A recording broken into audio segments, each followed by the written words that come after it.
Final निकाल लागला. त्यामध्ये जे पण माझे मित्र आहेत, DK वल्लभ, प्रियांका, या सर्वांचं मनापासून मी अभिनंदन करतो.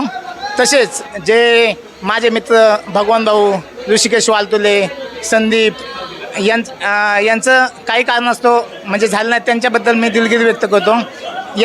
मी एकच सांगतो की तुम्ही म्हणजे कस न खाता पुन्हा जोमाने अभ्यास करा, तुम्ही नक्कीच तुमचं यश तुमच्या पद्धत आहे. तर सर्वात प्रथम मी माझ्या आईवडिलांनी, ज्यांनी माझ्यावर विश्वास ठेवून की कधीच मला कोणत्या गोष्टीसाठी हे नाही केलं, त्यांनी मला कायम सहकार्य केलं आणि त्यामुळे मी माझ्या मनाला वाटेल ते मी करत आलेलो आहे. तर माझ्या ह्या यशामध्ये सगळ्यात मोठा वाटा असेल तो माझ्या मित्रांचा आहे. त्यांनी नेहमी माझ्याबरोबर राहून मला काही कमी जास्त असेल तर मला कायम त्यांनी मदत केलेली आहे आणि मला कायम त्यांनी जोमाने सहकार्य केलेलं आहे. त्याचबरोबर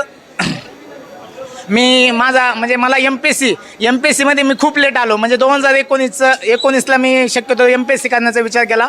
पण मी MPSC म्हणजे PSI करण्याचं सगळ्यात जास्त कोणामुळे ठरवलं असेल तर ते विशाल बेंगडे, माझा खास जवळचा मित्र. तर त्यांनी मला म्हणजे अभ्यास कसा करायचा, म्हणजे PSIचा अभ्यास कसा करायचा वगैरे हे त्यांनी मला गायडन्स केल्यामुळं मी कशाप्रकारे न कोणता क्लास लावता चांगल्या पद्धतीने अभ्यास केला, त्यामुळे हे यश मी मिळवलेलं आहे. माझं नाव दिनेश साहेबराव खांडेकर. मी धुळे जिल्ह्याचा रहिवासी आहे. तर मी स्पर्धा परीक्षेला सुरुवात केली 2017 डिसेंबरपासून. त्याच्या आधी मी कंपनीमध्ये 2 वर्ष जॉबला होतो. मी तेव्हापासून ठरवलं 2 वर्ष जॉब केल्यानंतर कंपनी सोडली, नंतर स्पर्धा परीक्षेला सुरुवात केली. 2018मध्ये असं वाटलं होतं, जेव्हा अभ्यास सुरू केला तेव्हा पहिल्या वर्षीच पोस्ट काढून निघून जायचं. ते झालं पण होतं, पण काही कारणास्तव माझं फिजिकल राहिलं आणि फायनल सिलेक्शन राहिलं.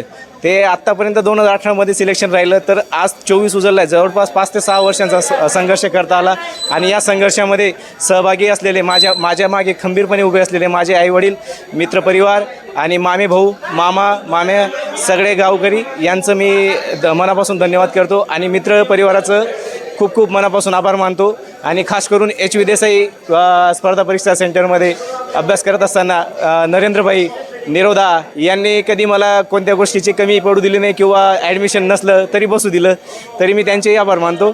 आणि महत्त्वाचं म्हणजे या संघर्षामध्ये आपल्याला खूप जण मदत करत असतात.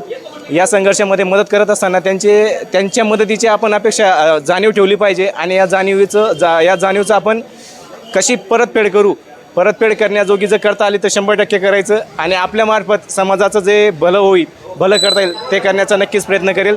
एवढे बस थांबतो मी. धन्यवाद.